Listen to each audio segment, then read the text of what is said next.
हमारे यहाँ से आप जाएंगे तो कोलारस कस्बा पड़ेगा, इसमें 500 सती स्तंभ थे, मैंने आंखों से देखे, जिसमें जौहर हुआ था।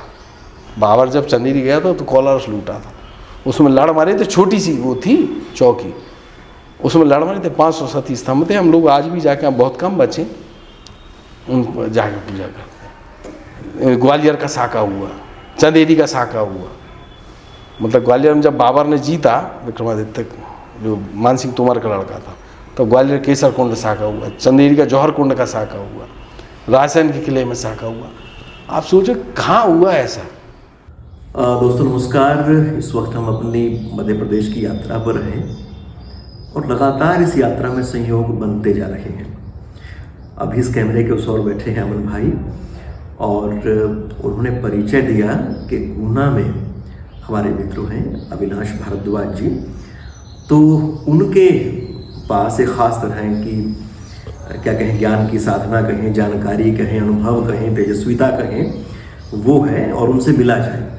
तो उन्हीं के यहाँ निवास स्थान पर हम हैं, उन्हीं के आतिथ्य में हम हैं, और हमारे उनसे दो प्रश्न रहेंगे। पहला प्रश्न तो जैसा कि हमारा जो प्रश्न रहता है कि इस जगह के बारे में, मध्य प्रदेश के बारे में, मालवा के बारे में, इस इलाके के बारे में थोड़ा सा जानें, इसकी परंपराओं को थोड़ा समझें, इसकी ज्योग्राफी को थोड़ा सा अंडरस्टैंड कर लें। और दूसरा फिर हमारा जो प्रश्न रखेगा, जिस पर कि भारद्वाज जी का खास तौर से अध्ययन है, वो है शाक्त परंपरा। तो शाक्त परंपरा के अंतर्गत भी हम, क्योंकि हमारा अपना तो कोई उस तरह का अध्ययन नहीं, पर एक सामान्य व्यक्ति के तौर पर जो बात समाज में चलती है, जैसा हम देखते हैं, उसके आधार पर जो प्रश्न बनते हैं वो हमसे ज़रूर उनसे पूछेंगे, और किस तरह से इस परंपरा को वर्तमान में धारण किया जाए और क्यों धारण किया जाए, ये बातें उनके सामने रखेंगे। तो आइए इस बातचीत की शुरुआत करते हैं। अविनाश भाई प्रणाम। नमस्कार भैया। अभी हमने आपसे बात की और इस पूरे क्षेत्र को समझने की एक छोटी सी कोशिश की, और सच में बहुत ही खुशी होती है इसमें लगातार ट्रैवल करते हुए, और आपसे बातचीत के बाद एक उसके पीछे की दृष्टि या एक बृहत्तर समझ भी बनी है, और जो हमारे दोस्त इसको सुनेंगे उन्हें भी ऐसा ही लगेगा। अब हम चाहते हैं कि एक और विषय पर आपसे थोड़ी सी जानकारी लें, और वो भी इस क्षेत्र के हिसाब से ही। अपने यहाँ मध्य प्रदेश में आप कह लें, अगर बड़े चीज़ों को आप जोड़ना चाहें तो वो भी जोड़ी जा सकती हैं समझाने के लिए। तो जो शैव और शाक्त का मामला है, वो किस तरह से आप देखते हैं? देखिए, मध्य प्रदेश में शैव जो प्रभाव है उसकी सीमा चली जाती है भगवान लकुटीश के जन्म के समय, जो बड़ौदा के पास एक जगह कायावरोहण, जब वर्तमान उसका नाम है कारवान, वहाँ जन्मे थे, जिन्हें पाशुपत दर्शन की नींव रखी। जितना भी शैव संप्रदाय आ सेतु हिमाचल तक दिखता है, सब पाशुपत मत के खंडरों पे खड़ा हुआ। हर तरह का शैव मत, चाहे वो काश्मीरी शैविज्म से लेकर दक्षिण के शैव तक, लगभग सभी। आज उनका नाम कोई नहीं जानता, लेकिन एक समय उनकी ध्वजा पूरे हिंदुस्तान में फहराती थी। मैंने उत्तराखंड के जागेश्वर मंदिर से लेके तमिलनाडु के एंड तक, समुद्र के मंदिरों में तक भगवान लकुटीश के विग्रह देखे। तो यहाँ तो मालवा तो बहुत पास था, तो पूरा प्रभाव पाशुपतों का था। तो जो भगवान लकुटीश की आपने बात की, भगवान शिव के स्वरूप की, हाँ, तो उन्हें पहचाना कैसे जाए? उनके विग्रह का सबसे जो प्रमुख लक्षण है, तुमने तो देखा होगा, भगवान लकुटीश उनका लिंग ऊर्ध्व रहता है। दो भुज बनते, चतुर्भुज भी बनते, वो ऐसे ऐतिहासिक पात्र हैं। लेकिन उनका जो लिंग ऊर्ध्व बनता है, वो उसका कारण कि वो ऊर्ध्वरेता ब्रह्मचारी थे। भगवान लकुटीश थे जो मतलब हठ योग के उस लेवल पे जा चुके थे कि उनका ब्रह्मचर्य अभेद्य था। इसका प्रतीक उनका लिंग ऊर्ध्व बनता है विग्रहों में। तो आप वो, अगर आप सिर्फ गूगल कर दें भगवान लकुटीश के विग्रह, तो हज़ारों विग्रह आपको कश्मीर से लेकर तमिलनाडु तक के दिख जाएंगे। मैं कम से कम 900 से 950 विग्रह पूरे हिंदुस्तान में देख चुका हूँ अपनी आंखों से, हिंदुस्तान के हर क्षेत्र में। तो पूरा पाशुपत संप्रदाय का ये अधिकार क्षेत्र था। यहाँ जो हमारा क्षेत्र है, इसमें हमारा गांव था, गांव का नाम है रन्नौद वर्तमान में, लेकिन प्राचीन नाम मिलता अरनीपद। उसके पास में एक छोटी सी जगह है कदवाया, उसका नाम मिलता है कदम्बुआ। और एक जगह है तूमैन, उसका प्राचीन नाम है तुम्बवन। ये जगह, इस जगह पे मतलब यहाँ तक हमने पाशुपतों के खंडर और मॉन्यूमेंट देखे हैं, लेकिन यहाँ पे एक नया संप्रदाय बना था जिसका मुख्य केंद्र था रन्नौद अरनीपद। मत्तमयूर, मत्तमयूर संप्रदाय का जो मुख्य केंद्र है वो रन्नौद गांव ही था, जिनका मठ आज भी व्यवस्थित है, वो खोखई मठ कहलाता है। वो इतनी शानदार बिल्डिंग है 1000 साल पुरानी कि उसके एक कमरे पे एक पत्थर चढ़ा हुआ है, मतलब एक कमरे की छत एक पत्थर की है। तो वो पूरा मत्तमयूरों में ये खासियत थी कि उनमें शैव के साथ साथ शक्ति के तत्व को भी स्वीकार कराया था। तो यहाँ सारे जितने मंदिर बनते पाशुपतों के, उन मंदिरों में शक्ति के सप्त मातृकाएँ, अष्ट मातृकाओं का बहुत ज़्यादा उत्कीर्ण करी गई है। फिर यहाँ ग्वालियर से प्रभाव प्रतिहारों का रहा, तो प्रतिहारी भी शैव थे, उन्होंने शैव धर्म का बहुत, शैव और वैष्णव धर्म का बहुत पालन करा। ये सारा पूरा इलाका, मतलब अगर एकेडमिक दृष्टि से देखा जाए तो शैव और शाक्त संप्रदाय, शैव और वैष्णव संप्रदाय का मेल रहा। विष्णु मंदिर बहुत मिलते हैं। गुना में बहुत खूबसूरत विष्णु मूर्ति थी, यहाँ के सर्किट हाउस में रखी हुई थी गुप्तकालीन। अब वो चोरी के डर से सर्किट हाउस के अंदर पहुँचा दी गई। शाक्त धर्म यहाँ का लोक धर्म रहा, लोक धर्म शाक्त रहा। शाक्तों का कोई स्पेशल कोई कन्वर्ट नहीं किया कि अमुक संप्रदाय ये ऐसे शुरू हुआ, लेकिन शाक्त लोक धर्म रहा है। देवियों के प्रति सम्मान। हाँ, चंदेल राजवंश जो है, जिनका जैजाग भुक्ति खजुराहो या बुंदेलखंड, बुंदेलखंड का प्राचीन नाम है जैजाग भुक्ति, जिसपे चंदेल राज करते थे, वो लोग शाक्त धर्म के बड़े संरक्षक थे, शाक्त और जैन धर्म के। तो उनके बनाए मंदिरों में बहुत ज़्यादा शक्ति तत्व के यंत्रों के अंकन मिलते हैं। जो खजुराहो के आप देखे हैं, खजुराहो के मंदिर वगैरह, और भी अंदर काफ़ी अंदर तक मिलते हैं, या नीलकंठ मंदिर, धौररा, ये सब में तो चंदेलों ने शक्ति मंदिरों का बड़ा निर्माण करा।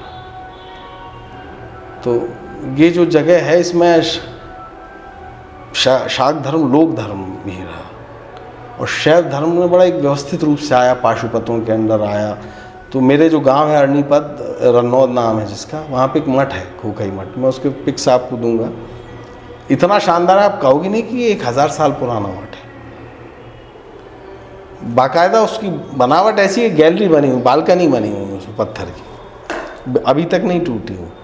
और वहाँ उसमें एक ब्राह्मी लिपि में शिलालेख है, जिसकी शुरुआत ओम नमः शिवाय से शुरू होती। तो बस उतना ही पढ़ पाते हैं, बाकी मुझे भी नहीं पता। हालांकि वो छपा है, उसका क्या बोलते हैं, अनुवाद छपा हुआ है। तो ये पूरा इलाका रन्नौद में है। जैसे कदम गुहा नाम दिया मैंने, कदवा है, यहाँ की बड़ी लोक मान्यता है, एक देवी मंदिर है। लेकिन इसके इतर वहाँ 24 देवकुलिका है, मतलब छोटे छोटे मंदिर, बड़े खूबसूरत बने हुए। उनको पुरातत्व विभाग ने सुरक्षित कर लिया, लेकिन वो देखने लायक, अगर आपको आर्कियोलॉजी में इंटरेस्ट हो तो वो देखने लायक जगह। ललित शर्मा जी जो अपने वो है ना, वो इच्छुक हैं दादा आने, भाऊ कई बार कहते हैं कि आएंगे, तो मैंने उनसे कहा कि आओ। और यहाँ तूमैन मैंने जिसका नाम लिया, तुम्बवन, वो मूर्तियों का गढ़ था। मैंने इतनी मूर्तियाँ ज़िंदगी में कहीं नहीं देखी। मतलब 300 से 400 तो सहस्त्रलिंग थे उस गाँव में। अरे एक शिवलिंग पे 1000 अंकन। जैन तीर्थंकर आदिनाथ की 22 फुट ऊंची मूर्ति बैठी हुई है, वो है। अब उसका मंदिर काफ़ी बड़ा बन गया। और एक कुषाणकालीन बलराम की विग्रह है, जो कुषाणकालीन तो कुरुक्षेत्र में भी मिले होंगे, कुषाणकालीन है वहाँ। हाँ, मिलते हैं ईंटें। जैसे मथुरा तो कुषाणकालीन खूब मूर्तियाँ इत्यादि मिलती हैं। तो जैसे मथुरा में कुषाण काल में बलराम का अंकन होता है, वैसा विग्रह है वहाँ पे जी। ये पूरा इलाका है ऐसा। अच्छा, एक अगर हम बहुत ही आरंभिक प्रश्न मैं पूछूं, वो ये है कि हम तो शिव और शक्ति को अविभाज्य मानते हैं, एक ही मानते हैं, और वो दो मिलके फिर एक रस हो जाते हैं। तो इनका फिर डिवीज़न कब हुआ शैव और शाक्त के रूप में? देखिए, एकेडमिक्स रूप से तो शैव धर्म जो है काफ़ी प्राचीन है। शैव वैष्णव ये इस स्वरूपों में डिवीज़न हुआ था। शाक्त अमूमन लोक धर्म हुआ, जिसे ऋषियों ने उसका सुसंस्कृत किया। अच्छा, तो यानी कि लोक में किसी न किसी स्वरूप में ये मेरा मानना है, लोक माताएं रही हैं, पर वो क्लासिफिकेशन उसका करके और फिर उसको शैव या क्लासिक जो धर्म है या मान्यता है, संप्रदाय है, उसके बराबर रख दिया गया। बराबर, बस ये मतलब आप ऐसे समझ सकते हैं कि जैसे शैवों का अपना साहित्य है, वैष्णवों का अपना साहित्य है। वैष्णव मतलब विष्णु उपासक, ना कि कृष्णायत या रामायण। ये पंथ है मेरे हिसाब से, मैं अपनी दृष्टि बता रहा हूँ कि मतलब उनको वैष्णव कहना अगर एकेडमिक्स तरीके से देखा नहीं जाए माना जाएगा, ये क्लेम्स हैं उनकी, हालांकि बढ़ गई हैं। विष्णु उपासक बहुत इतने नहीं रह गए, क्योंकि मूलतः तो वैष्णव संप्रदाय था जिनके पास अपने आगम थे। किसी संप्रदाय का आधार रखने के लिए आगम जरूरी होते हैं। पांचरात्र इत्यादि आगम, शैवों के पास शैवागम थे, कारणागम, कामिक आगम, जिनमें मंदिर निर्माण से लेके मूर्ति निर्माण से लेके मंदिर निर्माण की परंपरा, कैसे शासन, कैसा क्या चलना, ये सब दर्शन इत्यादि सबका वो था। शाक्तों के पास उतना आगमों का उतना संपन्न नहीं है। शाक्तों के पास तो यामल और तंत्र थे। तो हालांकि वर्तमान में हम जिस रूप में धर्म को देखते हैं, धर्म सदा से ऐसा नहीं था। तो जब हम पुराण इत्यादि का अनुशीलन करते हैं तो वो आपको कहीं कहीं संकेत देते हैं कि उस समय क्या स्थिति रही होगी और कैसे इन दो संप्रदायों का मिलन या टकराव, ये सब। अच्छा, एक आप प्लीज़ ये बताएं कि जो शक्तिपीठ की जो संकल्पना आती है, हमारे यहाँ कुरुक्षेत्र में भी एक शक्तिपीठ है, तो इसके बारे में थोड़ा सा बताएं कि किस तरह से शुरुआत होती है, क्या विस्तार है। देखिए, शक्तिपीठ के शास्त्रों में कई सेट हैं। वो 4 से लेके 108 तक जाते हैं। 4 हैं, 18 हैं। एक सेट 18 का जो दक्षिण में बेहद प्रचलित है, एक 4 का सेट है, एक 51 का सेट है और एक 108 का सेट है ना। एक मात्र का पीठ है, हर अक्षर की एक मात्र का वर्ण की आ ई, इसकी उत्पत्ति एक स्थान से हुई है, यहाँ अमुक अंग पतन हुआ, एक सेट ये भी है। लेकिन जो सबसे ज़्यादा समीचीन हुआ, जिसे सारे समाज ने स्वीकार कर दिया, वो सतीदाह, उनके अंग गिरने वाला वो कॉन्सेप्ट है। तो वो है। लेकिन मूलतः जो शाक्तों में जो 4 प्रधान पीठ माने जाते हैं वो है कामरूप, पूर्णागिरि, जलंधर और उद्यान। तो कामरूप तो कामाख्या, पूर्णागिरि वो पूर्णागिरि जो टनकपुर में है। हालांकि वहाँ कोई अंग नहीं गिरा है, लेकिन उसकी पूजा आज भी शाक्त समाज करता है। मतलब नित्य पूजा में मैं यहाँ हूँ तो उनका स्मरण करूँगा। पूर्णागिरि पीठाय नमः, कामरूप पीठाय नमः, उद्यान पीठाय नमः, जलंधर पीठाय नमः। इसके बाद है जलंधर। तो वो जलंधर शहर नहीं है, वो तो खैर बाद में बन गया। कहीं से भी जलंधर शहर शक्तिपीठ नहीं था। जलंधर क्षेत्र मूल था कांगड़ा, क्योंकि वह जलंधर की राजधानी थी। एक शब्द आता त्रिगर्त, वो उसी का जलंधर का जिसका वध भगवान विष्णु ने करा। किसने करा था? शंकर ने करा था, विष्णु ने करा था?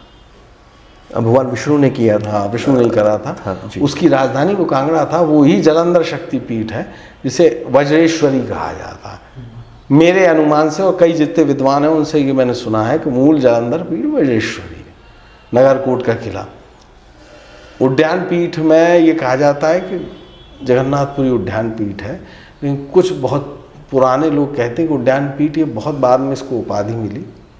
उद्यान पीठ कहीं जो वर्तमान पाकिस्तान है उसमें कहीं पड़ता था, और फिर पड़ता है ये अपना हिंगलाज। तो हिंगलाज तो तुम भी जानते हो, ये मूल पीठ थे इनकी उपासना। फिर ये सेट बड़े 18 हुआ, तो उसमें उज्जैन की गढ़कालिका भी हैं, गया की मंगला गौरी भी हैं। 51 वाला सेट वो सबसे ज़्यादा लोकप्रिय हो रहा, उसे लोगों ने स्वीकार किया। शक्ति स्थलों को एक सूत्र में बांध दिया ऋषियों ने, पौराणिक रूपक देकर। ये सारी व्यवस्था है। जैसे आपके कुरुक्षेत्र में जो भद्रकाली पीठ है उसमें टखना गिरा है देवी की, तो भद्रकाली कूप है वो मूल, जिसमें आपने देखा जाल बना लोग कचरा डालते हैं, वो मूल पीठ है। वो विग्रह तो इसलिए दर्शन के लिए रख दिया है। और जिस तरह से अमन भाई ने कहा कि वहाँ क्या कहा आपने, अधिष्ठात्री, तो कई कई तंत्रों में भाषांतर है। जैसे वृंदावन में 3 पीठ बना दिए गए हैं। वृंदावन में तुम गए होगा, एक राधा बाग का वो कात्यायनी मंदिर को कहते हैं ये शक्तिपीठ है, केश कलाप गिरा। एक नया बन गया है उमा पीठ, क्योंकि उसके अधिष्ठात्री उमा है। एक दंडी स्वामी ने बना के श्रीयंत्र इत्यादि बना के उसे प्राचीन श्रीयंत्र खुदाई में निकला बना दिया। उसके कारीगर जिन लोगों ने बनाया था उन तक को मैं जानता हूँ जिनने बनाए थे, क्योंकि मूल पीठ है भूतेश्वर, जो वृंदावन से मथुरा आते रास्ते में पड़ता है भूतेश्वर, क्योंकि उसका उल्लेख है यत्र भैरव भूतेश्वर, जहाँ पे उनके भैरव भूतेश्वर हैं। तो वहीं भूगर्भ में जाके उमा स्वरूप में भगवती के विग्रह है। तो कुछ तो लोग किंवदंतियों में बढ़ गए, कुछ लोगों ने बना लिए, कुछ वही कि भाई। अच्छा, हमारे यहाँ हम देखते हैं तो जो राज परिवार है, राज परिवारों के यहाँ पर एक अधिष्ठात्री माँ का स्वरूप रहता है अपने अपने उनके क्षेत्रों में। पटियाला वाले महाराज हैं तो उनके भी वहाँ पे हम ऐसा ही देखते हैं, जींद में है तो वहाँ पर भी ऐसे ही है, और देवास में भी हमने इसी तरह से देखा।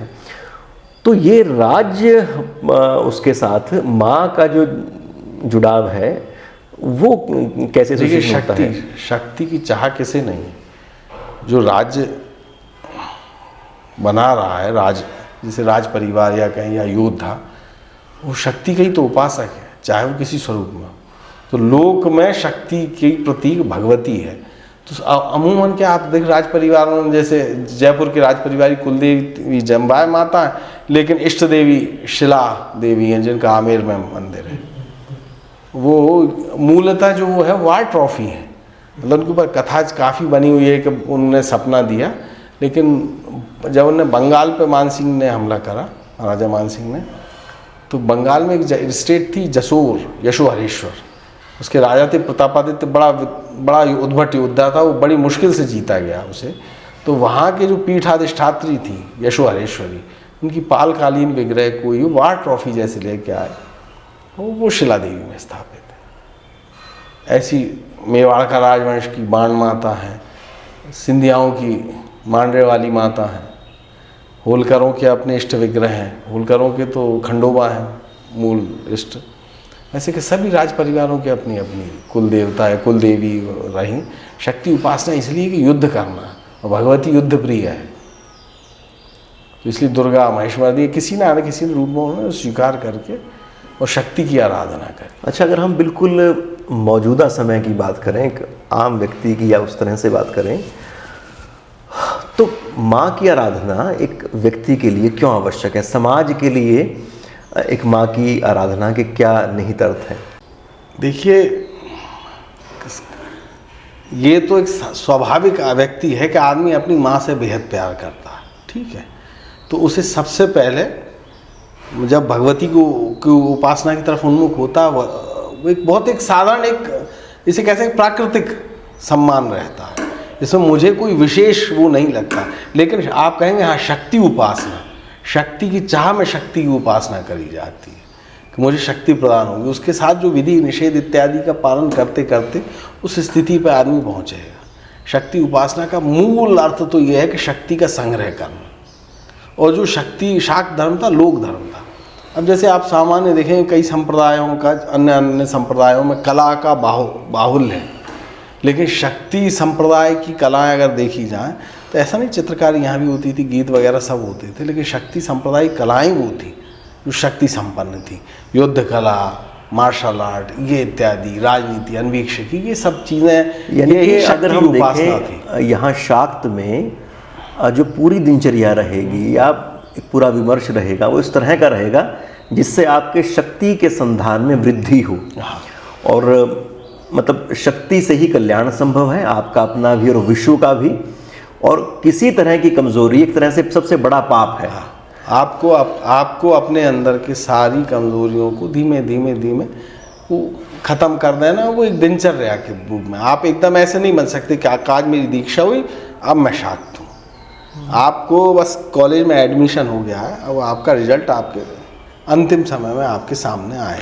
अच्छा, एक हम ये देखते हैं कि शाक्त परंपरा के साथ जिस तरह से हमारे लोक में कांति थी, एक चमक थी, एक उसके अंदर अपना मतलब अपनी परंपराओं पे न्यौछावर होने के एकदम अदम्य इच्छा रहती थी, और फिर हम धीरे धीरे करके कुछ ऐसे सुसंस्कृत होते चले गए, हमने कुछ ऐसे संप्रदायों को आत्मसात किया, तो हमारा वो तेजस्विता हमारी क्या ऐसा है कि वो कम होती चली गई, और उसका फिर हमें शायद कहीं ना कहीं समाज के तौर पे नुकसान भी रहा। हर चीज़ का एक अपना पॉजिटिव पहलू होता है, एक नेगेटिव पहलू।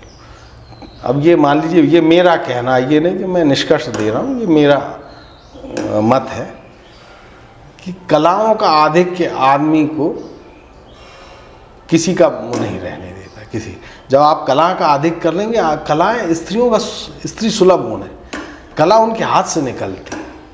कला मेरे हिसाब से कला का श्रेय स्त्रियों को है। अमूमन कलाएं उन्हीं के से निकली हैं, अमूमन, हमेशा नहीं। तो जहाँ कला का जहाँ आधिक्य हो जाएगा, वहाँ से वीरत्व की भावना खत्म हो जाएगी। इसका सबसे सही बैलेंस मेरे अनुमान में राजस्थान है, जहाँ उन्होंने कलाओं को जीवित रखा और लड़ते भी रहे। कला और शक्ति दोनों को बिल्कुल बैलेंस्ड करके रखा। राजस्थान में कलाओं की कोई कमी नहीं। अधिसंख्य प्रदेशों से ज़्यादा कलाकार वहाँ हैं और उतने ही योद्धा रहे। इसके बनिस्बत आप कई सीमांत इलाकों में चल जाते हैं, दिल्ली के उस पार तक, तो वीरत्व प्रखर है। सारी कलाएं खत्म हो गई हैं, जीवन ही लगभग रसहीन हो गया है। पूर्व की तरफ चल जाते हैं तो कला ही कला ज़्यादा। एक व्यक्ति, एक लड़का है, वो गा भी रहा है, वो चित्रकला भी कर रहा है, वो अल्पना भी कर रहा है, डांस भी कर रहा है। अब जब इतना करेगा तो उसके पास वीरता दिखाने को समय कहाँ रहेगा। अच्छा, कि बड़ा ही एक इंटरेस्टिंग ये मतलब प्रक्रिया है। इसमें एक उदाहरण आप ये देखो, जब उड़ीसा भयंकर शाक्त था, जब भगवान जगन्नाथ का, जो जगन्नाथ का भागवत धर्म है वो बड़ा विलक्षण है। उसको आप सामान्य भारत के वैष्णव धर्म से उसकी तुलना नहीं कर सकते। वहाँ भगवान जगन्नाथ की शक्ति दुर्गा है, रुक्मिणी या लक्ष्मी नहीं है। तो वहाँ के जो वो थे जगन्नाथ, मतलब ओडिशा मूल शब्द ओडिशा, वो लोग, उनके पास खांडे ये सब युद्ध कला में इतने कि मैं अपनी पत्नी के साथ पिछले साल गया था उड़ीसा, तो पत्नी ने यूँ कहा कि यहाँ के लोग बहुत सुंदर नहीं है, हाइट भी छोटी है और सुंदर नहीं है। तो मैंने कहा इन्हीं छोटे और असुंदर लोगों ने 2-2, 3-3 बार 1-1 लाख की मुस्लिम सेना यहीं काट दी है, बंगाल के नवाबों की, जिसमें लांगुली नरसिंह वर्मन जो थे, नरसिंह देव, उनके द्वारा उनने जो पुरी में काटा था। तो फिर मैंने स्पेशल वहाँ मेरे 2-3 इतिहासकार मित्रों ने बुला के कामाक्षी को बताया था, तो उन्होंने बताया था कि यहाँ पे ये सेना नायक लगा था, इस गली में ये सेना नायक लगा था, और 1 लाख जो बंगाल नवाब की आई थी सेना कि पुरी को कंट्रोल करके मस्जिद बना देगी, उसे काटा था, जिसके जीत के स्वरूप में ही कलिंग का वो जो कोणार्क के मंदिर का निर्माण उन्होंने करा था। तो जब, लेकिन एक समय ऐसा आया जब वैष्णव धर्म का प्रभाव पड़ा तो खड़ग भूल गए। आप ये देखिए ना, बंगाल में हर जगह पे खड़ग हैं, हर घर घर में खड़ग हैं, बल्ली खड़ग, और वो खड़ग लेके भाग रहे हैं। वो वीरता कहाँ चली गई? जिन पालों का जो वार क्राय था वो था जय उग्र माधव, तो नरसिंह थे उनके वॉर गॉड। उसके मारे ये कन्नौज के गढ़वाल दहलते थे। ऐसे कैसे हो गया?